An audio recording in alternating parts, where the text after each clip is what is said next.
Welcome back. In the previous lessons, I showed you how to install WordPress. Now, before we move on to coding our actual framework, we gotta plan ahead, meaning we gotta create some sort of structure to our framework, which we're gonna follow in the next couple of lessons. Let's start by getting our newly created framework to register as a theme inside WordPress. So for that, I'm going to go to my WordPress installation.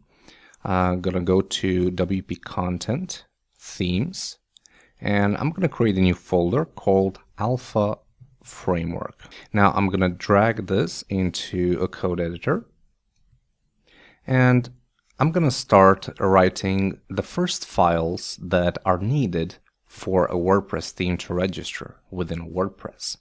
The first file is style.css. Next, we got index.php, and then we got functions.php. Now I'm going to close these two, and inside style.css, I'm going to say this. First of all, the file name, and then we're going to type in some information that will be recognized by WordPress. The first one is theme name, so we're going to call this Alpha WordPress Framework. Next is going to be a theme URI, and I'm just going to put tutsplus.com. Next, we're going to have a description. Next, we need a version for this theme, so I'm just going to put 1.0. Information about the author, and then author URI. Next, we're going to need some information about the license the theme is released under. Next, we're going to need a license URI.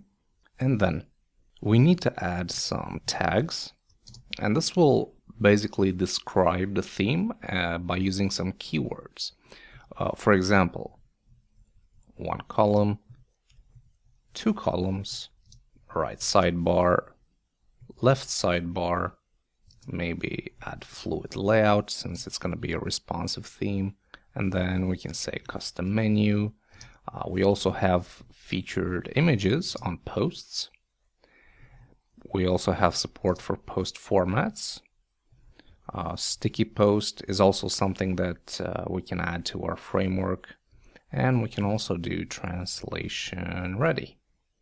Okay, so basically the role of these tags is to be able to find your theme by searching for certain keywords. If you're going to upload your theme to the WordPress repository, then by searching one of these keywords like 1 column or left sidebar, people will be able to find your theme much easier. Now, finally, for our style CSS, I'm just going to say text domain alpha. Now, alpha is a keyword that we're going to use in all of our translatable strings, and I'll show you what I mean when we first get to them. Okay, now I'm going to save this, and I'm going to go back to my WordPress dashboard here. I'm going to go to Appearance Themes, and as you can see, we have a brand new theme here called Alpha WordPress Framework, which I can activate. And now it says this is the newly activated theme. So if we refresh the main website, we have nothing because all we have right now to work with is a blank functions file and a blank index.php. But in all fairness, these 3 files is all you really need to make a theme register with WordPress. Now, going back to our themes here, we can see that we don't have a screenshot yet for the theme. And to add one is actually very straightforward. You need to go into your theme folder. I'm just going to organize them differently here. And you need to add a file called screenshot.png, which is 880 pixels by 660. So I have one prepared. It's a very simple file, so I'm just going to paste this in. It says basically it's a blank file that says Alpha Framework. So when I go back and refresh, we now have a screenshot for our theme.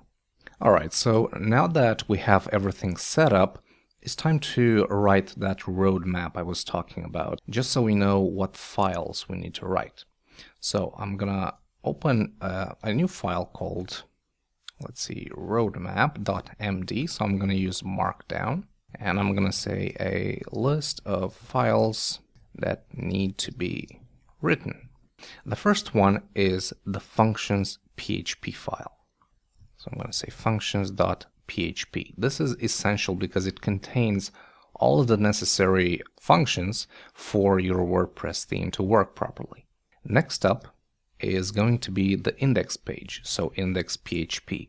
Now, index is the default style that will be shown on every single page if a more specific page isn't present. So for example, if you're viewing a single post, if the single.php file isn't present, well, the index.php will be used instead.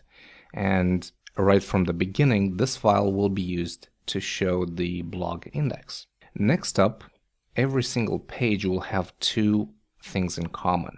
It's going to have the header and the footer. So I'm going to say header.php and then footer.php. Our WordPress framework or our WordPress theme will have different pages, and we need a template for that. So I'm going to say page.php. On top of that, we're going to have posts. So we need a specific page to show a single post, and that is single.php. Next, each post will have a specific post format. Either it's standard, or it's a video, an audio, or a quote. For example, it needs to have a different template. So right here, we're going to put content.php, and we're going to put it in parentheses with all content types. So we're going to have a content-audio.php file, one for video, and so on. Next, every WordPress theme allows searching for posts based on either an author or a date or a category or a tag, and these are called archives.